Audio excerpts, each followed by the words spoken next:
Money, money, money can be so funny in a rich man's world. Hi guys, how y'all doing? I hope you're in the best of health. I hope you're drinking water and minding your business. If you're new to this channel, my name is Enii and it's so very nice to meet you. I make content on student advice, medicine, lifestyle, and natural hair. So in today's video, we're going to be talking about how much you need to bring as a newcomer or a fresher student coming into Ukraine for the very first time. If this is something you want to know, please keep on watching. Okay, so guys, I got this question from Idris and it said, how much should he bring, or how much do I advise he brings when he's coming to Ukraine for the very first time? Obviously, we're able to talk about that as he reached out to me on Instagram. I'm making this video for people who are still in doubt or still need to have a range of what to bring.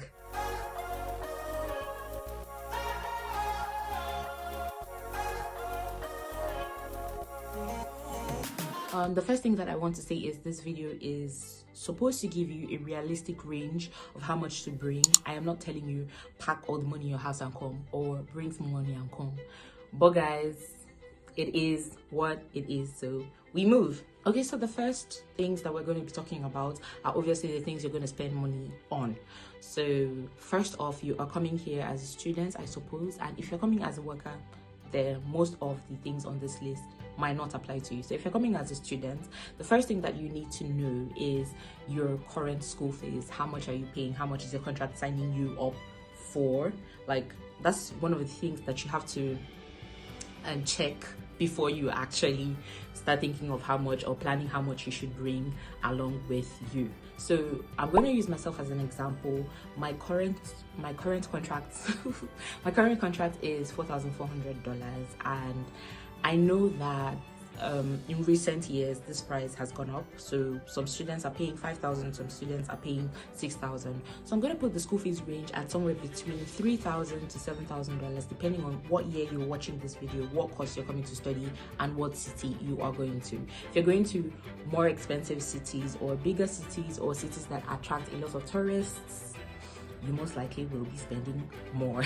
Okay, so now that school fees is out of the way, I'm assuming that school fees, your agency fees, whatever fees that you need to bring along with yourself is included inside of that. Okay, the next things that we're going to be talking about are your basic amenities. Basic amenities are food, clothing, and shelter. So guys, first off, we will be talking about shelter because it could be cold as at the time that you're coming, if you are coming in winter, which most people usually do. Okay, so for shelter, depending on what city you are going to, depending on what type of shelter you would like to choose, if you're going to be choosing comfort, which people usually would choose, comfort is you staying in an apartment, and just basic is you staying in the hostel. So we're going to be doing this video, we're going to be doing this price listings on the high side and on the low side. So this is going to give you like a range. You can use your discretion to find the middle, because I don't want this video to be super duper long. So the high side obviously is going to be you staying in an apartment, and staying in an apartment will cost $200 to $450 depending on which city you are in.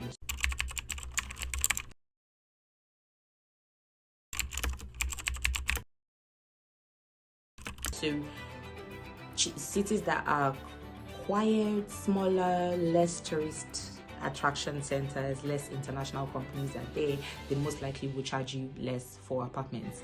Moving in the first time, you most likely will be paying agency fees on that apartment. So you're going to be paying, agency fees are usually 75% of 1 month's worth of rent. So if your rent is, for example, $250, which will be a safe spot, $250, your agency rent will be 75% of that plus $250. And then when you're moving in, it is mandatory that you pay first month and last month. So you're going to be paying first month $250 agency fees, 75%, last month $250 as insurance in case you ruin anything in the house or just for security reasons. So this is what you're going to need to pay upfront. So guys, we're going to be trying to do this math on the side, and please try and follow along with me. So guys, that is for the apartment fees, and this is just going to cover you for 4 weeks. So all that money for 4 weeks, because usually people that are here would bypass agency fees. But if you're coming on your own, I assume that you don't have anyone here, or you don't have someone to help you bypass agency fees. How do people bypass agency fees? It's very simple. Ask a friend who's moving out to let you move in. So that way they directly link you up with the landlord or the house owner, and you're in. Basically, that is it for the high side of shelter. For the low side of shelter, we're going to be talking about the hostels. The hostels are quite the ghetto, guys, if I say so myself. I stay there, but they are quite the ghetto. If you want to stay there, that is super duper fine. I mean, we are working with a budget. Understand? If you're staying in the hostels would typically range from about $400 to $700 for accommodation for an academic year.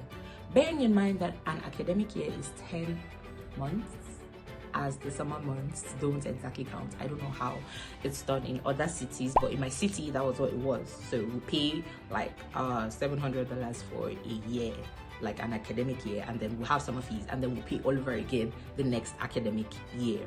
So if you're going to be staying in the hostel, you're going to have to add that math up. Now, the next thing that we are going to be analyzing, obviously, is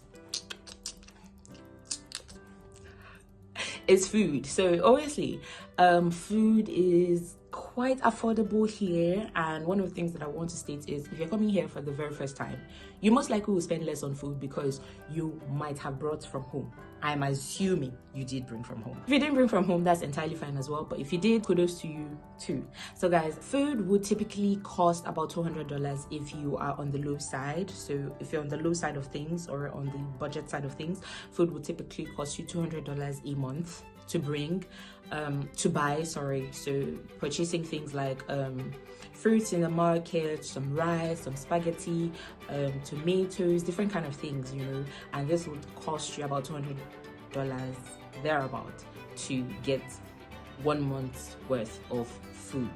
If you are on the comfortable side of things and you're on the high side of the budget, then you could budget for $350 a month for food if you're on the high side of things. So why am I saying $350 worth of food? Because when, like, food is something you would always need, and if you are budgeting, say, $350 worth of food or more, then maybe you're coming in a group, or you're coming with a loved one, a relative, maybe you and your sister or brother are coming at the same time. If you are not, and you still want to be on the comfortable side of things, maybe you have a diet you're sticking to, you are maybe something gluten-free, or you are diabetic and have like a particular regimen you have to eat, or you're a sportsman, you could also plan for $350 per month as well. Okay, so the last thing we're going to be analyzing in our basic necessities are clothes. Your clothes, guys. These are one of the essential things you need, because coming to Ukraine, there are 4 seasons, and I like to think of the 4 seasons as 4 extreme brothers that are angry with each other. To be honest with you, they are just way over the top. It's either it's raining too much, or it's too cold, or it's too hot, or it's, I don't know, guys, or it's too dry. Now that that's out of the way, so what you would like to do for clothing is to budget $800 or thereabouts if you're on the budget side of things. Now, if you're on the budget side of things and you have like a friend here, a relative here, someone who could give you some of their stuff, just so you have like a few hand-me-downs, you might most likely spend less. If you do not have that type of someone,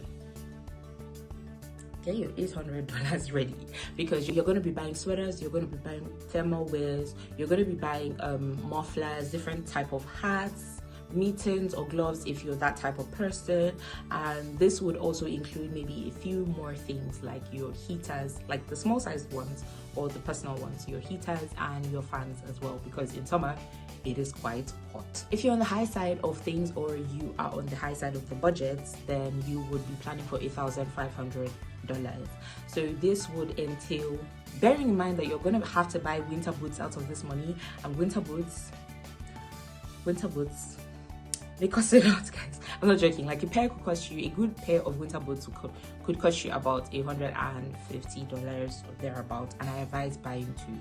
So if you're in the comfortable side of things, then it's best to plan $1,500 on clothing and smaller necessities along that line, if you get what I mean.